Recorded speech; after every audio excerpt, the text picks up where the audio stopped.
দেশ ও মানুষের স্বার্থে যে কোনো গঠনমূলক আলোচনা পরামর্শ গ্রহণ করতে সরকার প্রস্তুত। সংসদে এমন কথা জানিয়েছেন প্রধানমন্ত্রী তারেক রহমান এবং বিরোধী দলের পক্ষ থেকেও বসতে চেয়েছেন। আমরা সংসদের যে পরিবেশটি আমরা লক্ষ্য করি রাজনীতিকদের মধ্যে, ঠিক সংসদের বাহিরের রাজনীতিটা কি উত্তপ্ত হয়ে উঠছে কিনা আপনার চোখে কি বলবেন? বিসমিল্লাহ, আসসালামু আলাইকুম। জি, অসংখ্য ধন্যবাদ। বেশ গুপ্ত সুপ্ত প্রক্সি চলমান থাকলো কিছুক্ষণ বাংলাদেশের রাজনীতিতে। আমি একটু জাস্ট হালকা কমেন্ট করি। আমি হাসনাত কাইমের সাথে একমত। এটা বাংলাদেশের মূল এজেন্ডা না। বাংলাদেশের মানুষ অনেক কষ্টে আছে, ওনাদের নিত্য প্রয়োজনীয়। আমি গতকাল বাজার করছি, আমি নিজে আজব হয়ে গেছি। অনেক দাম, ব্যাগ ছোট হয়ে গেছে, কিন্তু অনেক টাকা খরচ হয়েছে। তো এটা দেখা উচিত। মানুষের ডেইলি যেটা এফেক্ট করে সেটা হলো মেজর বিষয়। আর ছাত্র রাজনীতির ডেফিনেশন নিয়ে আলোচনা করা উচিত। মারামারি গ্রুপ তো এটা হলো, আরেকটা হলো ইফেক্ট। একটা রং কাজ করার কারণে আরেকটা জিনিস ঘটে। আপনার জ্বর আসা কিন্তু মেইন রোগ না, মেইন রোগ আরেকটা, জ্বর হচ্ছে ইফেক্ট। তো এইরকম এখন হচ্ছে বেসিক্যালি কন্ট্রোলিং লাগবে ইউনিভার্সিটিগুলো। সরকারে ক্ষমতায় আসছি, আমার কন্ট্রোলে নাই। ছাত্র রাজনীতি সিট ব্যবসা করতে পারতেছি না আমরা। That is the issues. এটার কারণে আপনাকে বিরোধী দলকে কাউন্টার করার জন্য যা শব্দ ইউজ করে তা করতে হবে। হ্যাঁ, অবশ্যই শিবিরের গুপ্ত রাজনীতি করে যদি থাকে কেউ ক্ষতি করে, সেটার ব্যাপার ডিফারেন্ট কেস, কিন্তু এটা একটা অন্য ইস্যুস। এটা ওইভাবে দেখা যাবে না। এটা অনেক ডাইমেনশন আছে, এক ডাইমেনশনে দেখা যাবে না। তো জাস্ট এইটুকু বললাম আর কি। 2 নম্বর যেটা আপনি বললেন, সংসদের পরিবেশ এবং বাহিরের পরিবেশ। আমরা বিগিনিং থেকে, আপনারা জানেন কি না এটা কোন পরিপ্রেক্ষিতে প্রধানমন্ত্রী প্রস্তাব দিল জানেন? এটা আমরা একটা বিধিতে 1 ঘন্টা আলোচনার জন্য দিয়েছি যে আমাদের দেশের একটা বিগেস্ট প্রবলেম হচ্ছে এখন জ্বালানি সংকট রয়েছে। এটা আমরা প্রথমে, আমাদের বিরোধী দলের নেতা দাঁড়িয়েছিল পয়েন্ট অফ অর্ডারে, উনি বলছেন আপনারা একটা বিধি মোতাবেক একটা নোটিশ দেন যেখানে একটা আলোচনা হতে পারে। তো প্রথমে আলোচনা হয়েছে, তখন বললো যে ঠিক আছে। তো ডেপুটি স্পিকার বললো যে একটা 1-1.5 ঘন্টা আলোচনা করা যায়, এরকম একটা বিধিতে দেন। তখন আমরা এর পরের দিন কিন্তু আমরা একটা বিধিতে দিয়েছি, দিয়ে ওখানে আমরা 4 জন অংশগ্রহণ করেছি, এর মধ্যে আমি একজন ছিলাম আলোচনায়। এটার উদ্দেশ্য ছিল এরকম, রাষ্ট্রের ন্যাশনাল ক্রাইসিস গুলোতে অ্যাকুমুলেটিভ কাজ করতে হয়। এটা দলীয় এজেন্ডা করে কাজ করলে হবে না, বিরোধিতা করলে আসলে রাষ্ট্রই তো ক্ষতিগ্রস্ত হবে। এই উদ্দেশ্যতে কিন্তু বিরোধী দলের উদ্যোগ। কিন্তু সরকারি দল থেকে 300 ধারায় দাঁড়িয়ে আমাদের জ্বালানি মন্ত্রী একদিন বিবৃতি দিল বাংলাদেশে কোনো তেলের সংকট নাই। গত দিনও বলেছে যে আমাদের পর্যাপ্ত 2 মাস মজুদ রয়েছে, কিন্তু বাস্তবতায় দেখা যাচ্ছে মিল পাওয়া যাচ্ছে না। এই কারণেই তো দাঁড়িয়ে কথা বলা হয়েছে যে আমরা আপনাদেরকে হেল্প করতে রাজি আছি, যদি আমাদের প্রপোজাল যেগুলো সেগুলো দিয়ে একসাথে বসি, ন্যাশনাল অ্যাড্রেস গুলো, সমস্যাগুলো সমাধান করি। এবং আনফর্চুনেটলি একটা শব্দ বলেছে ওনারা, এটা ক্রাইসিস, এটা মানতে নারাজ। 3 জন ট্রেজারি ব্রেঞ্চ থেকে বক্তব্য দিচ্ছে এই জিনিসটা যে ক্রাইসিস বাংলাদেশে, এইটা অ্যাড্রেস করতে তারা রাজি না। যাই হোক, তারপরও বিরোধী দল কতটা কনস্ট্রাকটিভ উদার হয়েছে যে আসেন আপনারা একসাথে বসে আমরা, কারণটা হচ্ছে আপনাকে মানুষ বিশ্বাস করতেছেন আপনার কথা, যে আপনার ক্রাইসিস ভুগতেছেন, এটাকে এরকম সমস্যা হচ্ছে, যে তেলও থাকে, তাহলে আসেন একসাথে আমরা ইনভেস্টিগেশন করে বলি জনগণকে এই পরিমাণ মজুদ আছে, পেনিক নিয়েন না, যে না থাকে সত্যটা বলি। কিন্তু আপনার বাই দ্য ওয়ে খুব চমৎকার অ্যাড্রেসিং হয়েছে। প্রাইম মিনিস্টার বলেছেন যে আমরা 5 জন দিলাম, আপনারা 5 জন দেন। হাসান আব্দুল্লাহ আছেন, আমাদের আবুল হাসান, আমাদের 3টা দল থেকে 5 জন। বাই দ্য ওয়ে এটা আমরা এখন দেখবো যে ওনারা কি ফাংশন করে। এটাকে অবশ্যই সত্যভাবে এক্সেস দিতে হবে বিরোধী দলকে, যে প্রতিটা সেক্টরে কি আছে ওনারা যেন খুঁটে খুঁটে দেখতে পারে।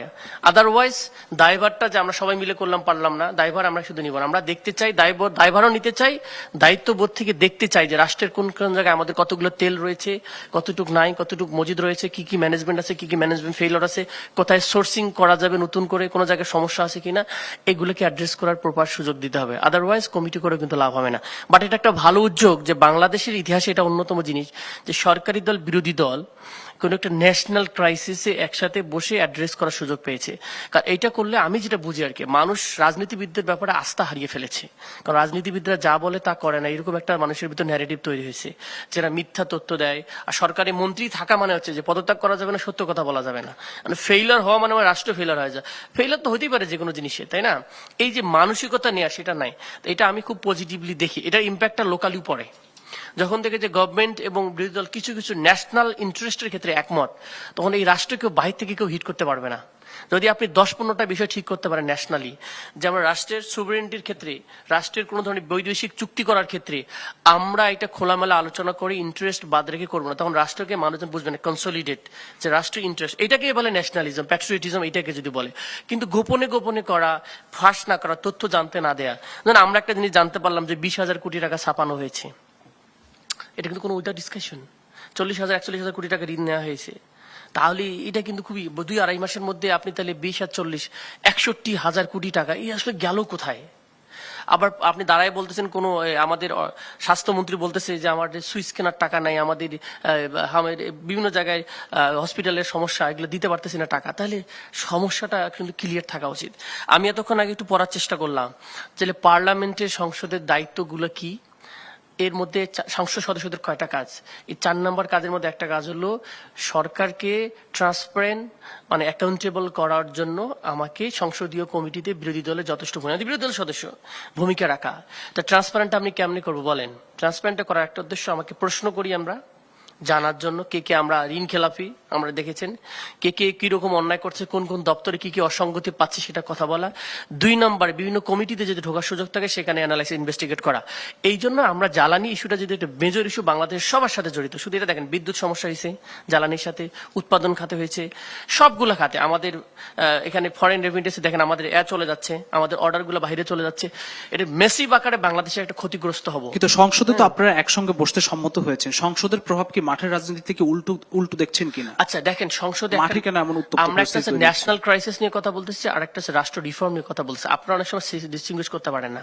দেখেন, এই যে অনেকগুলো বিষয় আছে যেগুলো আমরা জোর করে করে আদায় করতে হয় সরকারের কাছ থেকে, কিন্তু ওটা ন্যাশনাল রিফর্ম যদি আমাদের এই যে রিফর্ম এজেন্ডা ছিল, সংস্কার করলে ওরা অটোমেটিক্যালি জানতে পারতাম। এখন যেটা ফোর্স করে একটা নিয়মতান্ত্রিক না বলে, আপনার একটা হলো যে সংসদের ভিতরে আলোচনা নিয়মতান্ত্রিক, একটা অনিয়মতান্ত্রিক বাট গণতান্ত্রিক, সেটাকে বলে ডেমনস্ট্রেশন, বিক্ষোভ, এগুলা করে করে করতে হয়। তো সেই জায়গাটাতে যখন আপনি রাষ্ট্র মানতেছে না জনগণের ভয়েস, তখন তো মানুষ মেসি বাকার কি এটা মানুষ জনসচেতনতা তৈরি করে যে আপনারা যেই সরকারকে গণতান্ত্রিক বলতেছেন তাদের আচরণে, তাদের আন্ডারস্ট্যান্ডিং এ, তাদের এক্সিকিউশনের করার ক্ষেত্রে আপনার ভয়েসটা তারা নিতেছে না, তারা তাদের ভয়েসটা তাদের যেভাবে করতে চায় সেভাবে করতে চায়। তাহলে এগেইন মানে একটা ফেসিস্ট স্টাইল, একটা সিস্টেম, এটা তো কোনো ব্যক্তি না, এটা যে কোনো কেউ ওখানে বসলে সেটা হয়ে যাবে, এটা একটা সিস্টেম। তো সেই সিস্টেমটা রিফর্ম করার জন্য যেগুলো দরকার ছিল সেগুলোকে তো মানা হচ্ছে না, সুতরাং এটাও অ্যাড্রেস করতে হবে। তার মানে ন্যাশনালে দুইটা ইস্যু, একটা লংজিভিটির করার ক্ষেত্রে আমাদের রিফর্ম দরকার, এখন হচ্ছে ক্রাইসিস যেটা ইনস্ট্যান্ট, সেটার জন্য তো আমরা সাপোর্ট দিব। আর আপনি কি মনে করেন যে আমরা এমন সরকার বিপদে পড়তেছে, একটা ক্রাইসিস ন্যাশনাল ইস্যু মানে ইন্টারন্যাশনাল ইস্যু, সেটা কিনা এই সরকারের কারণে হয়েছে? সরকারের কিছু ফেইলিওর থাকতে পারে। সুতরাং একটা ইন্টারন্যাশনাল যেটা আমার ন্যাশনাল ইন্টারেস্ট, আর একটা হচ্ছে রাষ্ট্রের ইন্টারেস্ট, সেই জায়গাটা দেখে আমরা কাজ করার চেষ্টা করতেছি। কিন্তু আপনারা সংকটের কথা বলছেন, আবার মাঠে আন্দোলন চালিয়ে যাওয়ার কথাও বলছেন। হ্যাঁ, সংকট তো আমরা অ্যাড্রেস করতেছি একসাথে। আন্দোলনটা আছে কি, আন্দোলন কি নিয়ে হয়েছে? আন্দোলন হচ্ছে রিফর্ম নিয়ে। আপনার যেটা গণপরিষদ করার কথা ছিল, রাষ্ট্রের সংস্কারের কথা ছিল, সেটাকে আপনি বাইপাস করতেছেন। আপনি তো সংসদের মেয়াদ এই সেশনটা 30 তারিখ পর্যন্ত চলবে, আপনি কি করলেন? এটা তো ডিসিশন হলো না, জনগণ জানতে পারলো না, আপনি কি করলেন? এটার ব্যাপারে কোনো অ্যাড্রেস আছে? এটা ল্যাপস করে ফেললেন, টকড আউট করে ফেললেন। তাহলে একটা মেজর ইস্যু যে রক্তের বিনিময়ে আসলাম, আমার কথা হচ্ছে আমরা কে যেন খুব আক্ষেপ করে বলেছিল বাঙালি খুব আত্মবিস্মৃত জাতি, মানে খুব দ্রুতই ভুলে যায়, রক্তও ভুলে যায়, সবকিছু ভুলে যায়। আমার যে অত্যাচার হয়েছে আমি মনে হয় ভুলে গিয়েছি, এরকম একটা অবস্থা হয়ে গেছে। কেন ভুলে গেলাম? কারণটা হচ্ছে পাওয়ার এমন একটা জিনিস, এখানে বসলে, এই ঘোরাতে বসলে মানুষ সব ভুলে যায়, কি মজা, আরাম, স্যার স্যার স্যার সবই আমার কিছু। এটা এরকম না, ক্ষমতা কখনো পার্মানেন্ট না। সুতরাং স্থায়ী হচ্ছে জনগণের আস্থা, স্থায়ী হচ্ছে জনগণের আপনার যে ম্যান্ডেট দিচ্ছে সেটাকে রেসপেক্ট করতে হয়। সুতরাং অ্যাকাউন্টেবল, স্বচ্ছতা থাকতে হবে।